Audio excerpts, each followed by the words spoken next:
Queria a atenção da igreja nesta manhã e daqueles irmãos que nos acompanham à distância pela transmissão para o texto de Mateus capítulo 9, a partir do versículo 35. Capítulo 9, nós vemos Jesus na Galileia, indo para a sua casa em Cafarnaum e, a partir dali, desenvolvendo o seu ministério entre nós, na companhia de seus discípulos, tentando mostrar a eles também como deveriam viver. Não apenas o que deveriam fazer, mas como deveriam viver. Eu queria ler essa parte final de Mateus 9, a partir do 35 até o final do capítulo. Eu queria a sua atenção nessa hora.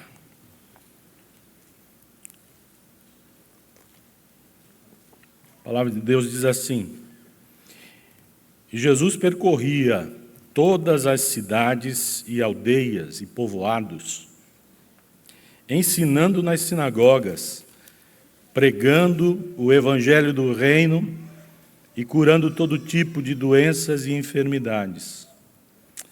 Ao ver as multidões, Jesus se compadeceu delas, porque estavam aflitas e exaustas, como ovelhas que não têm pastor. Então Jesus disse aos seus discípulos, leia comigo: A seara é grande, mas os trabalhadores são poucos. Por isso, peçam ao Senhor da seara que mande trabalhadores para a sua seara. Senhor, a Tua palavra está diante de nós e ela nos lembra aquilo que aconteceu no passado com o nosso Redentor. E que estas marcas do caráter, da conduta, do amor de Jesus sejam também grandes sinais em nossa própria vida. Ajuda-nos a compreender a Tua palavra e a nos posicionar corretamente diante dela. E que, assim, ó Deus, haja temor em nosso coração, para que nós saibamos, de fato e de verdade, que nós não existimos nesse mundo ao léu da sorte e do acaso, mas nós passamos todos os nossos dias diante dos Teus olhos, vivemos diante da Tua face. Então, ó Deus, emprega ao nosso coração este santo temor. Os dias estão escassos, estão se esvaindo, nós partiremos para a eternidade. Senhor, que nos preparemos para isso e que vivamos do jeito que Tu desejas, enquanto esse grande dia não chega. Ajuda-nos a sermos Teu povo aqui nesse mundo mau. Ajuda-nos a sermos uma igreja que, iluminada pela presença do Teu Espírito, faz coisas que sejam de fato relevantes para a glória do Teu nome e para o bem das pessoas. Cuida de nós, livra-nos de tropeços, guia-nos por Teus caminhos, dá-nos o prazer de ouvirmos novamente a Tua voz e ao nosso coração a disposição para confiar mais em Ti. Em nome de Jesus, este Jesus que está diante de nós, mais uma vez, nos convidando à obediência. Em nome dEle, nós assim oramos. Amém. Irmãos, uma das marcas da igreja é que ela deve ser a expressão viva entre os homens da presença de Jesus. Essa é uma das marcas inconfundíveis da verdadeira igreja.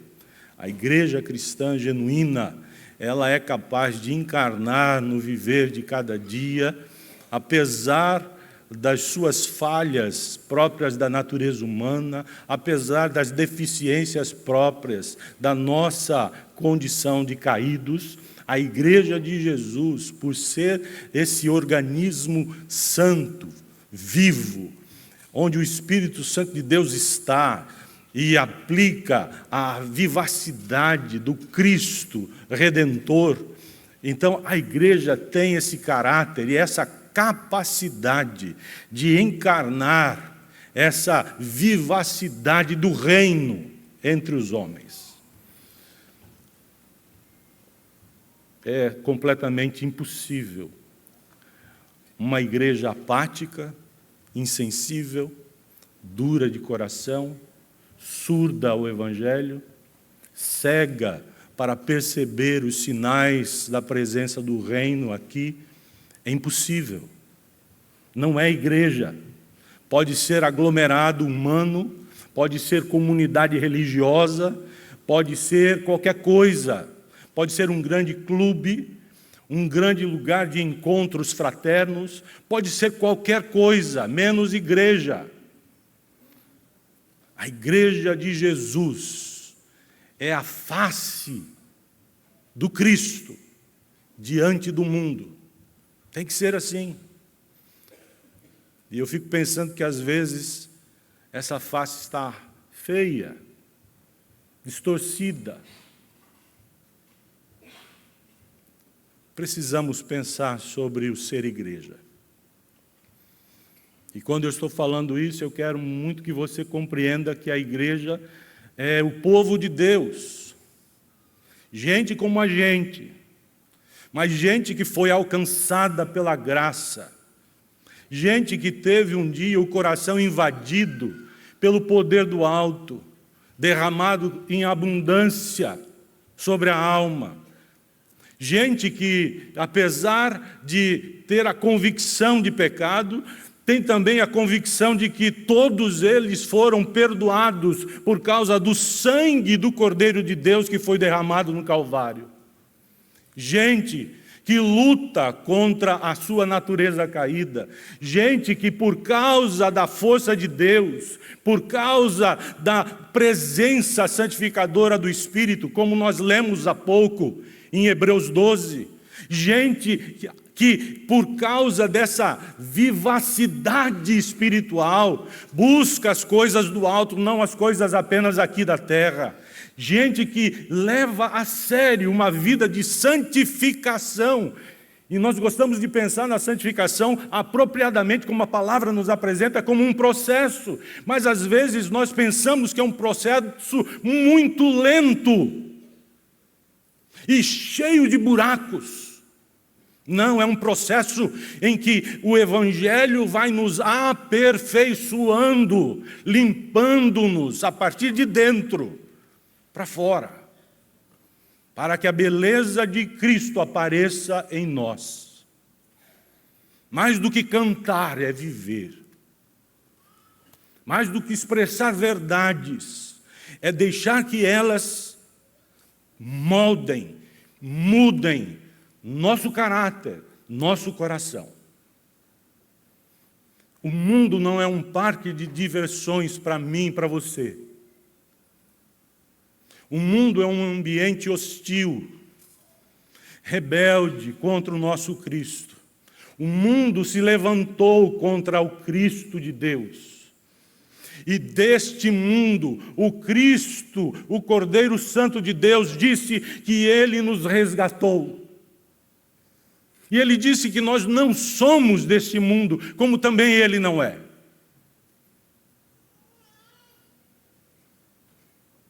Não faça desse mundo o seu posto seguro.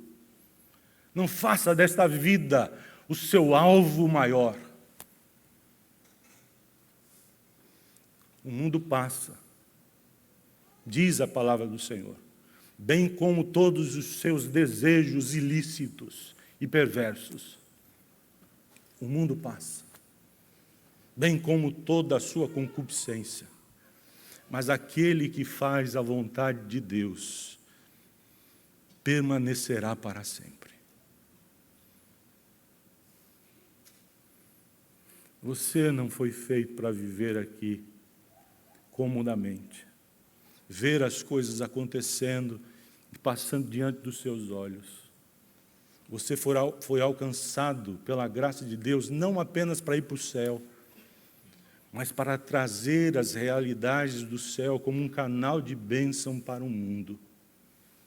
Você está posto nesta terra hostil, dura, difícil, como um luzeiro do reino, um farol que ilumina na escuridão da noite, marcando o rumo certo, mostrando o caminho seguro, o caminho do céu.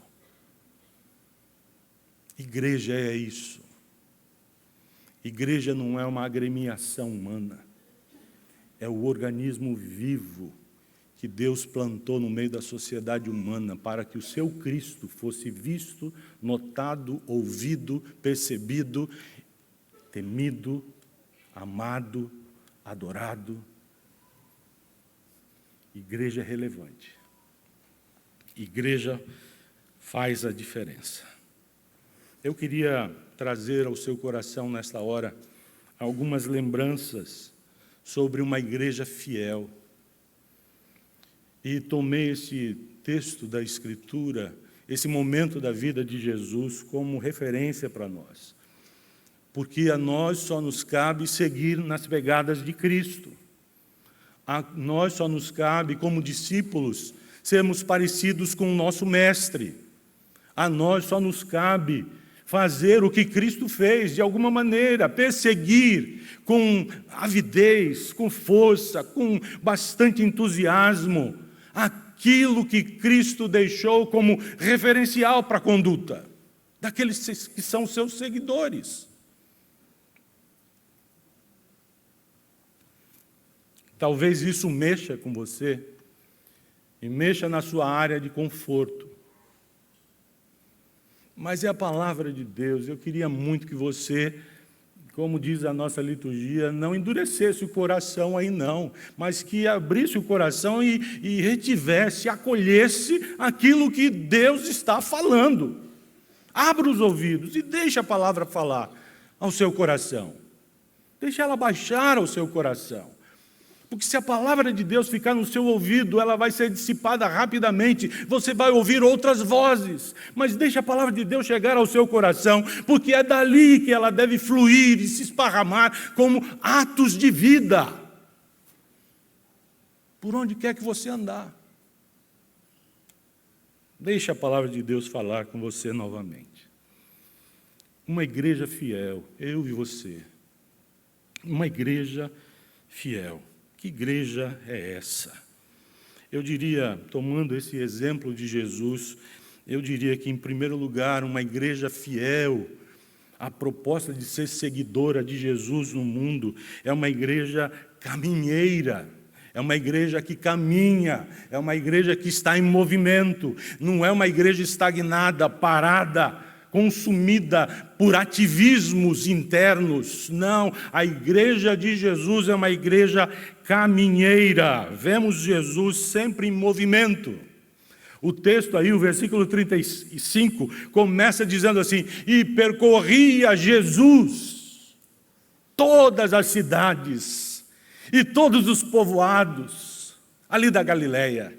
E percorria Jesus a pé, andando de um lado para o outro, subindo e descendo, indo ao encontro das pessoas.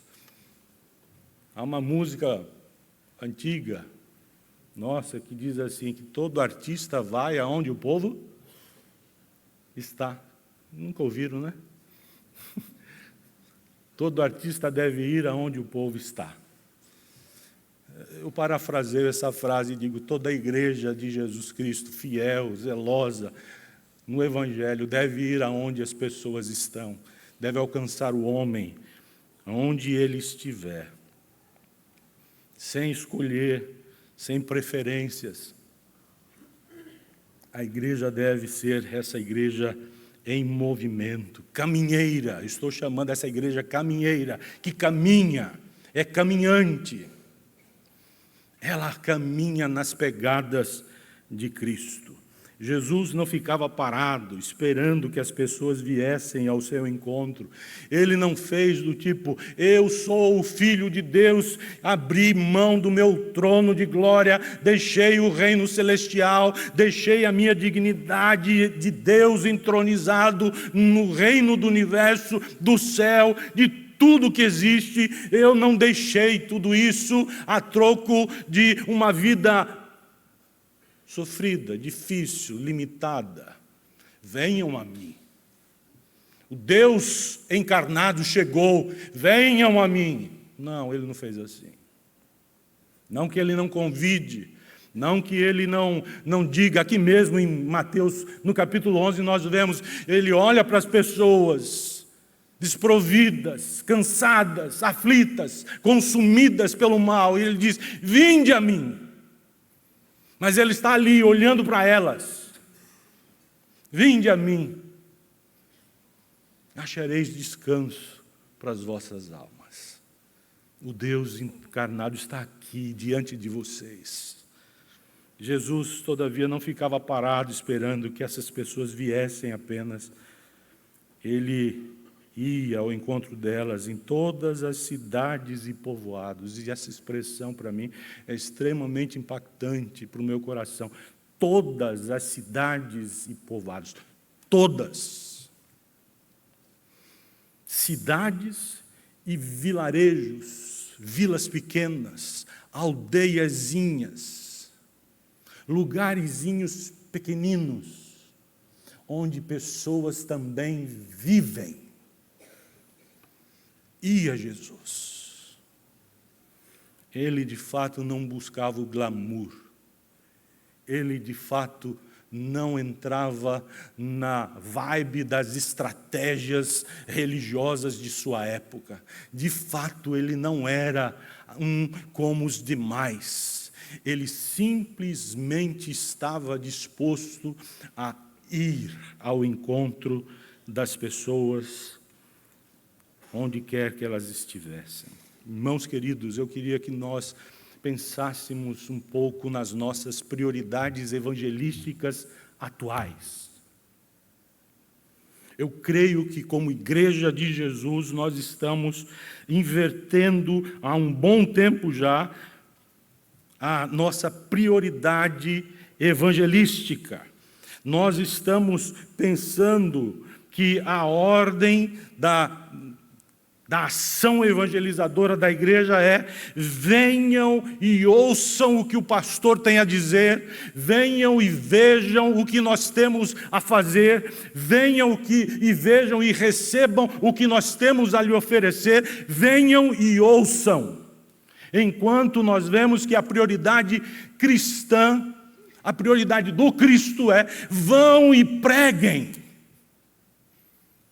Aqui mesmo em Mateus, no último capítulo de Mateus, eu quero ler texto que nós conhecemos bem, o finalzinho de Mateus, capítulo 28. Jesus diz assim, a partir do versículo 17, quando viram Jesus, os discípulos o adoraram, mas alguns duvidaram. Jesus, aproximando-se, falou-lhes, dizendo, toda autoridade me foi dada no céu e na terra, portanto, vão e façam discípulos de todas as nações, batizando-os em nome do Pai, do Filho e do Espírito Santo, ensinando-os a guardar todas as coisas que tenho ordenado a vocês. E eis que estou com vocês todos os dias, até o fim dos tempos. Marcos, o evangelista, lá no final do seu evangelho, capítulo 16, versículo 15, ele reproduz essa fala de Jesus, dizendo, numa frase muito curta, vão e preguem o evangelho a todas as nações. Preguem o evangelho a todas as nações. E aqui nós vemos Jesus percorrendo todas as cidades, todas as aldeias, e aqui é dito 3 coisas do que ele fazia. Ele ensinava nas sinagogas, ele ia para o lugar onde a Escritura era lida, ele expunha as Escrituras dentro de uma sinagoga para aqueles religiosos que ali acorriam e tinham acesso à palavra de Deus. Então ele ia e ensinava nas sinagogas, mas ele também pregava o evangelho do reino, convocando o homem pecador ao arrependimento, chamando a atenção dos corações que não tinham acesso à sinagoga muitas vezes, mas tinham agora acesso à palavra encarnada e pregada do próprio Cristo. Pregava o evangelho do reino, curando, diz aí, e curava todo tipo de doenças e enfermidades. Deixe-me dizer uma coisa a você, meu irmão. Jesus não é curandeiro. Ele não estava atrás de pessoas enfermas, dizendo assim: estou louco para me encontrar com alguém que seja cego para fazer um milagrezinho. Jesus não era milagreiro. O que é que Jesus fazia aqui? Jesus fazia pelo menos uma coisa. Ele estava dizendo ao homem desesperançado, às famílias destroçadas, a gente cansada e aflita, a gente sem recurso, a gente sem qualquer tipo de esperança no coração, de uma vida nova, mudada, transformada, gente sem nenhuma possibilidade de existir de modo diferente do então. Jesus estava dizendo: o reino chegou e o rei está entre vocês, e o Filho do Altíssimo tem poder para transformar a vida, a história. E os milagres são esse atestado divino de que o Deus Todo-Poderoso pode transformar realidades humanas, pode transformar o homem. Não há impossíveis para Ele. Cristo estava ali. E Ele emanava,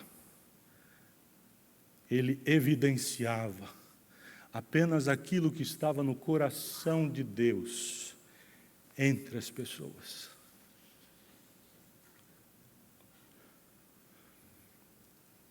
Os desesperançados, os aflitos, os secos de coração, de alma, Ele fazia florescer. A cura era apenas um sinal de que Deus se importa com o desvalido. Deus se importa. Deus se importa com você. Deus se importa comigo. Deus se importa, meu irmão, minha irmã. Deus não é insensível ao que você está passando. Deus conhece não apenas de perto, Ele conhece de dentro para fora tudo que está acontecendo. Mas Ele não é como os deuses pagãos que olham e não fazem nada. Ele é o Deus que opera maravilhas.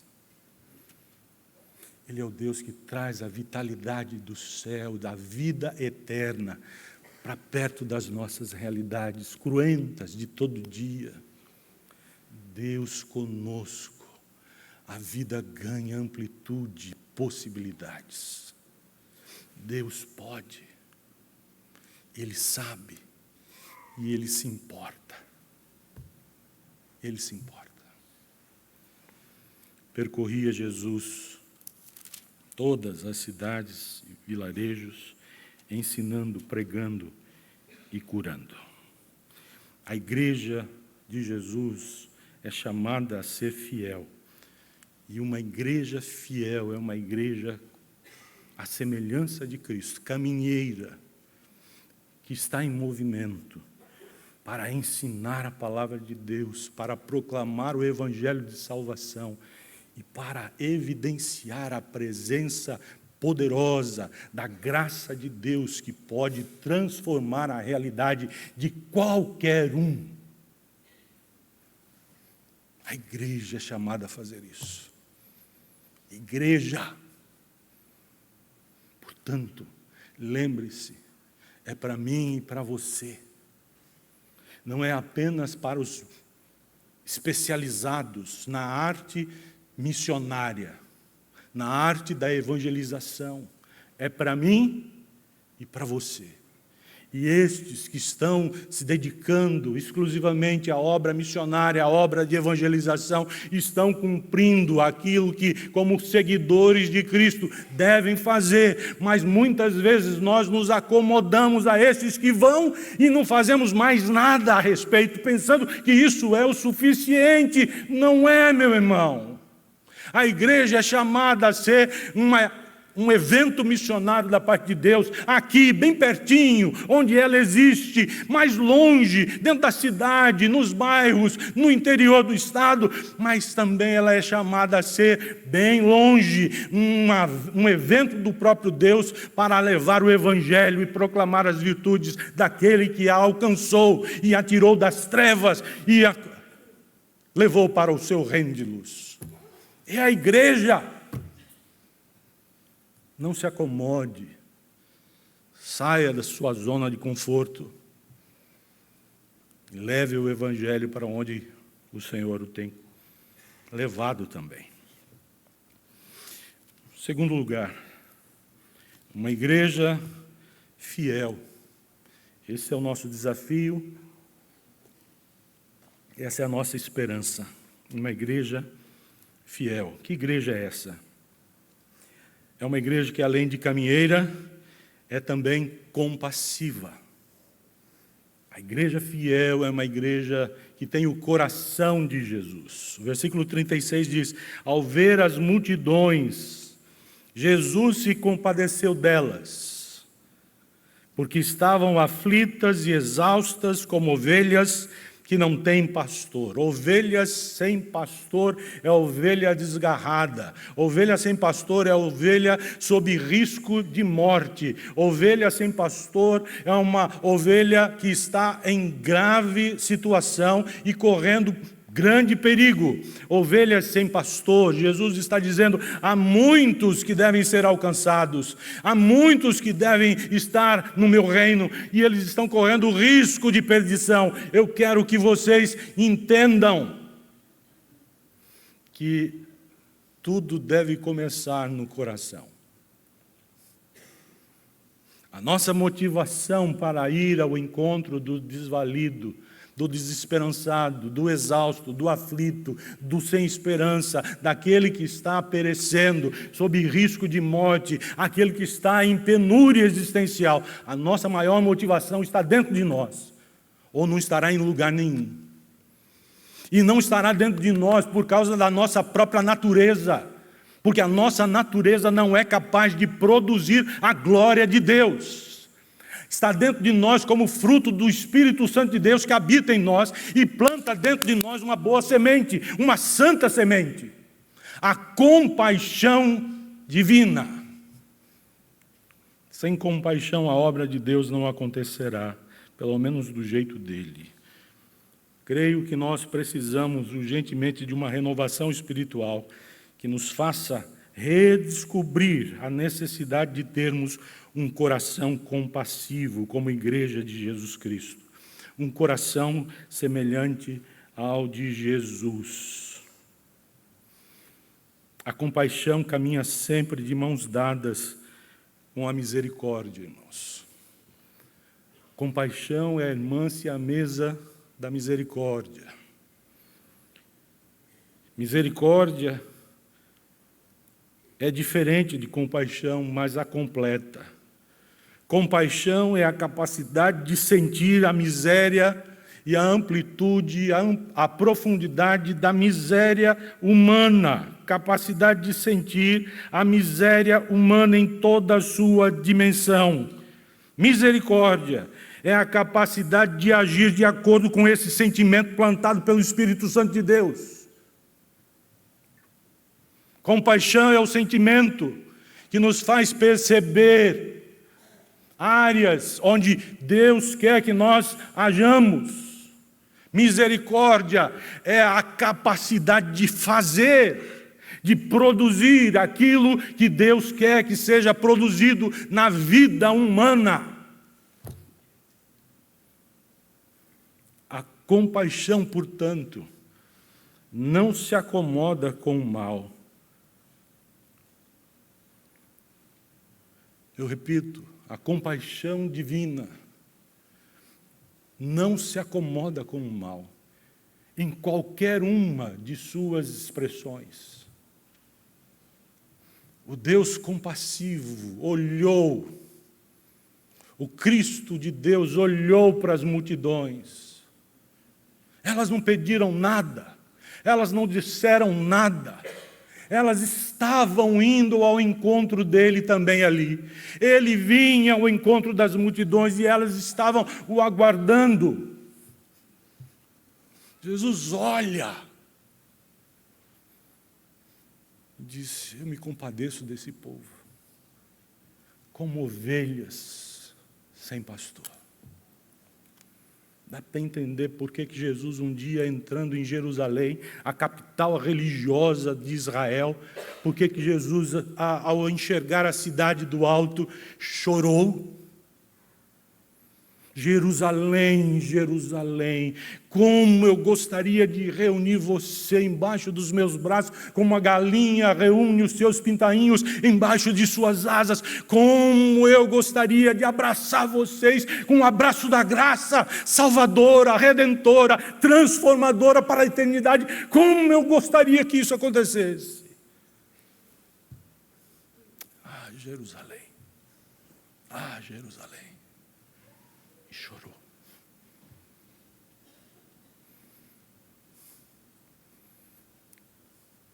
O pecado nunca produz satisfação no coração de Deus. O pecado nunca produz insensibilidade no coração de Deus. Deus nunca trata o pecado com pouco caso. Nunca. Nunca. Uma igreja fiel, uma igreja que tem o coração de Jesus. O coração de Jesus produz atos de misericórdia no mundo. O coração de Jesus faz a vontade de Deus. O coração de Jesus é capaz de discernir com propriedade tudo que Deus tem preparado para nós, para o seu povo e através do seu povo no mundo. Coração de Jesus. Eu creio que nós precisamos dessa renovação espiritual. Buscar o coração compassivo de Jesus no século 21. Século da insensibilidade, século do mercantilismo, século do dinheiro, do poderio bélico, século da insensibilidade relacional, século dos desmoronamentos, da fragmentação, da ruína da vida humana, dos relacionamentos humanos, da família, da fé.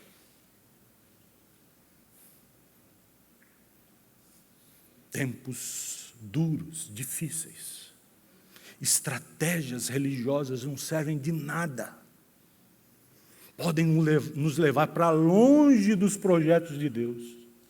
Estratégias religiosas podem escancarar as portas do inferno para nós e para muitos. As estratégias religiosas não sustentam a obra de Deus. Não é que a obra de Deus não respeite algumas estratégias, mas todas elas vêm de cima, não de dentro apenas. Elas vêm de Deus e não da natureza humana, da inteligência humana, das habilidades humanas. Por isso nós temos gente de todo tipo dentro da igreja. E todos são chamados a serem sábios segundo Deus, e não segundo o padrão social de vida nesse mundo.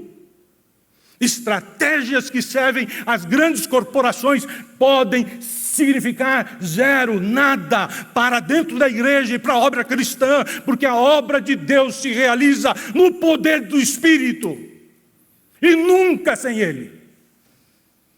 Você pode ter todas as riquezas da terra, você pode ter todas as inteligências e conhecimentos humanos, você pode ter todos os recursos materiais, intelectuais, relacionais, conhecer todas as pessoas influentes que podem moldar conjunturas.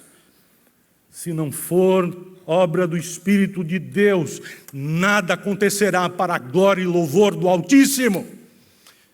Porque a palavra do Senhor nos diz, não por força, nem por poder, mas pelo meu Espírito, diz o Senhor. é na força de Deus. E se nós não tivermos o coração de Jesus, irmãos, que igreja nós seremos? Que igreja nós seremos? Que reino será o nosso reino? O que é que você quer na vida da igreja? O que você quer? Olha para dentro do seu coração e veja qual é a sua motivação verdadeira aí.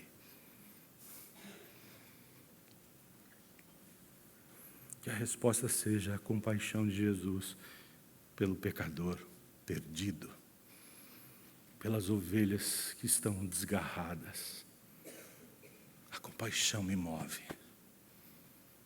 A compaixão me move.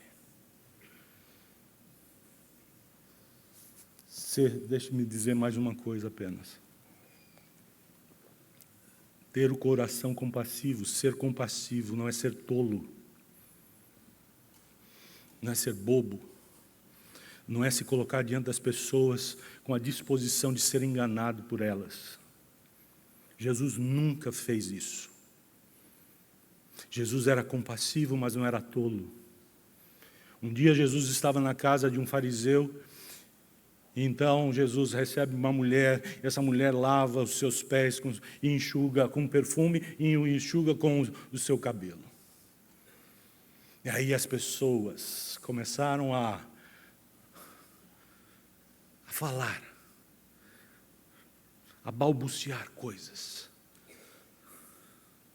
Outras pensando lá no íntimo. Jesus olha para essas pessoas e de maneira surpreendente, não aceita aquele tipo de postura sorrateira e hipócrita. E diz assim: ei, procurem compreender, porque vocês estão arrazoando aí no coração, procurem compreender o que significa misericórdia quero e não holocaustos. Porque aqueles que se julgam sãos não precisam de médico. Eu posso curar. Essa mulher aqui foi curada, na expressão mais linda dessa palavra. Foi transformada. Teve a história mudada por completo. Procurem compreender. Cristo não está chamando a igreja para ser tola diante do mundo, mas está chamando a igreja para ser semelhante a Ele. Semelhante a Ele. Terceiro e último lugar. O desafio para nós é sermos uma igreja fiel. Que igreja é essa? É uma igreja caminheira, é uma igreja compassiva. Em terceiro lugar, é uma igreja que trabalha inteiramente submissa ao controle de Deus. Versículo 37 e 38 dizem assim: então Jesus disse aos seus discípulos, nessa hora, depois de mostrar a eles como se conduzir, Jesus volta-se para os seus discípulos e diz assim: a seara é grande, os trabalhadores são poucos, por isso peçam ao Senhor da seara que mande trabalhadores para a sua seara. Uma igreja fiel é uma igreja que trabalha inteiramente submissa ao controle de Deus. E nessa busca incessante de ser submissa ao controle de Deus, essa igreja compreende algumas coisas. Primeiro, compreende que existe um grande desequilíbrio na sua experiência de vida neste mundo. Há um grande desequilíbrio. Jesus diz: a seara é grande e os trabalhadores poucos. Há um desequilíbrio aí muito evidente. A igreja que quer ser influente, relevante no seu tempo, ser fiel, deve buscar ser inteiramente submissa ao controle de Deus, compreendendo que existe um grande desequilíbrio naquilo que ela faz. A igreja existe num ambiente desequilibrado. E há tanta gente querendo viver sobriamente nesse mundo. A igreja vive e existe num ambiente desequilibrado. A seara não é a igreja. Aqui a seara não é a igreja. A seara é o campo que deve ser cultivado pelos discípulos, pelos seguidores, pela igreja de Jesus. A seara não é a igreja. Lembre-se disso e compreenda. Há um desequilíbrio. A seara é grande, enorme. Os trabalhadores, muito poucos. Segundo lugar, uma igreja que quer ser submissa ao controle de Deus no exercício de sua função no mundo, deve compreender também que esse desequilíbrio só pode ser alterado pela intervenção direta e soberana do próprio Deus. Por isso nós temos que orar. E por isso Jesus conclamou seus discípulos à oração. A seara é grande, os trabalhadores são poucos. Rogai, pois, ao Senhor da seara que mande trabalhadores para a sua seara. Compreenda que esse desequilíbrio não pode ser satisfeito e anulado pela nossa realização. Se Deus não intervier, se Cristo não manifestar graça, se a mão de Deus não agir, nada acontecerá de consistente. A seara continuará sendo grande e os trabalhadores paupérrimos, pobres e poucos nessa seara estarão sofrendo amargamente. Grande trabalho, grande trabalho. Compreenda que esse desequilíbrio só pode ser alterado pela intervenção direta e soberana de Deus. Por isso devemos orar. Ronaldo Lidório, o pastor Ronaldo Lidório, num dos vídeos, numa das pregações dele, ele falando sobre esse texto aqui, sobre essa afirmação em particular, ele disse: eu não compreendia isso na minha prática missionária. A seara grande, os trabalhadores poucos, por que eu tinha que pedir? A seara era do Senhor, a seara era de Cristo. Deus é o dono da seara. Eu não compreendia isso. Por que é que eu tenho que orar? Falou, até que eu entendi que eu deveria orar não porque Deus não saiba, que eu deveria orar não para alavancar as ações de Deus e manipulá-lo. Eu compreendi que ao orar eu estou me sujeitando ao projeto de Deus e eu estou dizendo: Deus, o meu coração está percebendo o que é que está acontecendo na tua obra, por favor, mande mais. São poucos, muito poucos, precisamos de mais. Manda trabalhadores para a sua seara, Senhor, por favor. Então ele disse: eu compreendi que a minha oração deveria acontecer porque Deus, em sua soberana graça e vontade, decidiu fazer determinadas coisas aparecerem no meio da igreja e no meio da sociedade humana por intermédio da prática da oração do seu povo. Só por isso. Deus estabeleceu fazer determinadas coisas através da nossa oração engajada, comprometida, consciente, desejosa, e queremos ser relevantes aos projetos do reino. Orar. Você ora pela sua igreja, você ora pela obra evangelizadora dos crentes, você ora pela sua vida, quando você sai para o trabalho, para que você seja um canal de bênção na vida de alguém, você ora pedindo que Deus mande mais pessoas para serem trabalhadoras na sua seara. Você ora por isso, você contribui com isso, você contribui com isso, humanamente falando, com as suas forças, com seus recursos, financeiramente, com tudo mais. Você ora, você ama a obra de Deus, você entende que Deus está trabalhando até agora, Ele não parou, e Ele quer usar a sua oração, a sua vida de comunhão.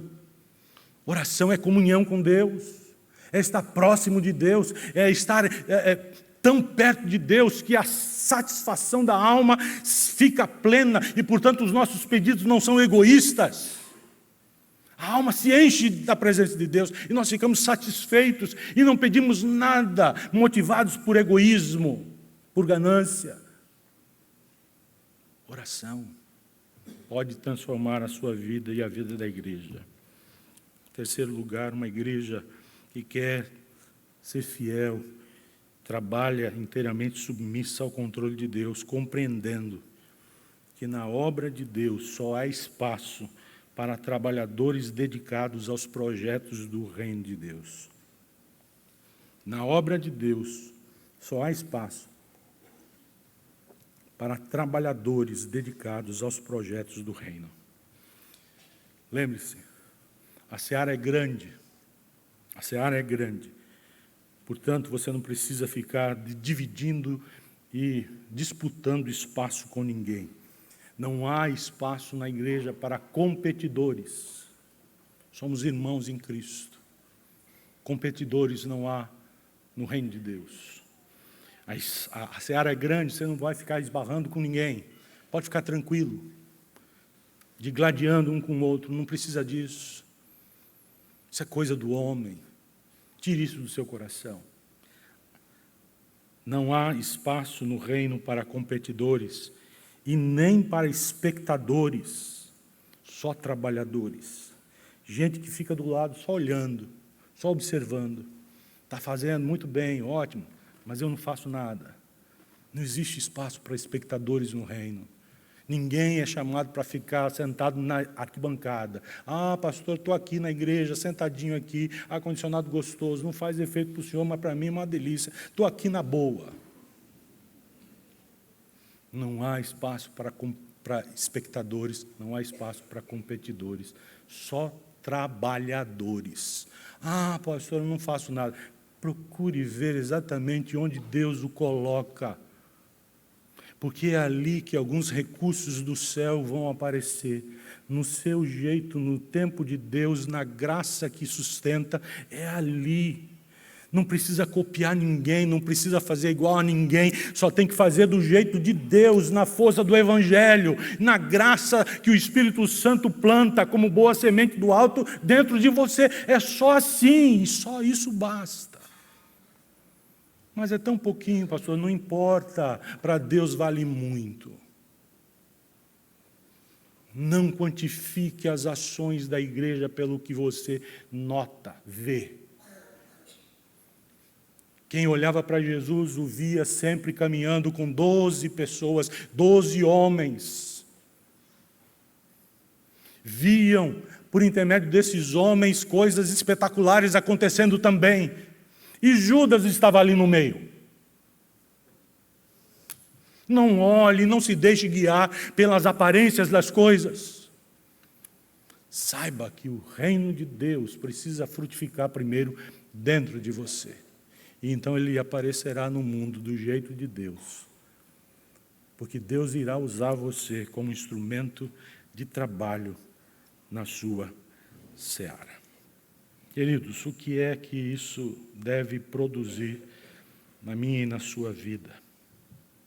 Porque nosso desafio é sermos uma igreja fiel.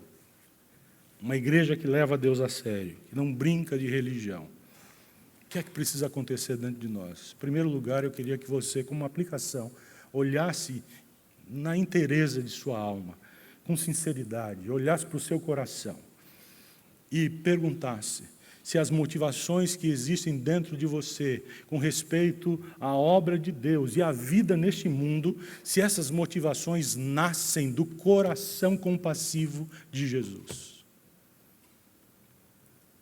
Se o Espírito Santo de Deus está alimentando com seu sopro divinal essa chama que vem do céu, para que você seja um ente santo no meio de uma geração pervertida, mas que faça a diferença, brilhando a luz do céu. Olhe para o seu coração, busque compreender quais são as suas motivações verdadeiras para fazer o que você faz, como pessoa, como crente, como filho de Deus no mundo, dentro e fora da igreja. Em segundo lugar, eu queria muito que você perguntasse a você mesmo, na intimidade de sua alma, o que eu preciso mudar? Que compromisso eu devo assumir a partir de agora?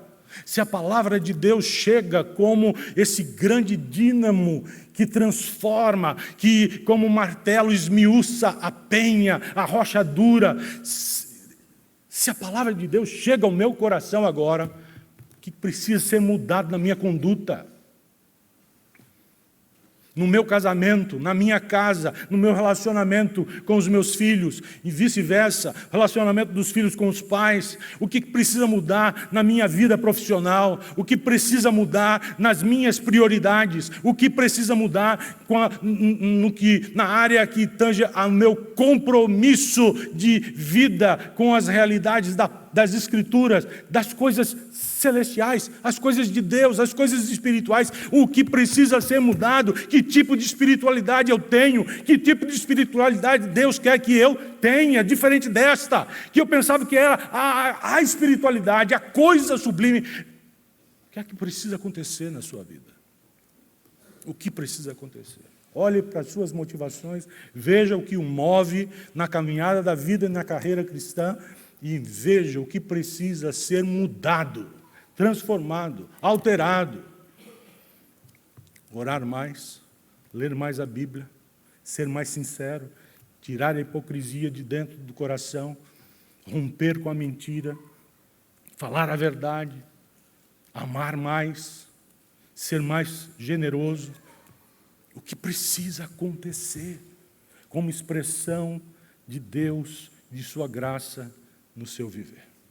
Meu desejo é que Deus fale, continue a falar ao seu coração e a moldar a sua vida para que você seja inteiramente para a glória, honra e louvor de Jesus Cristo.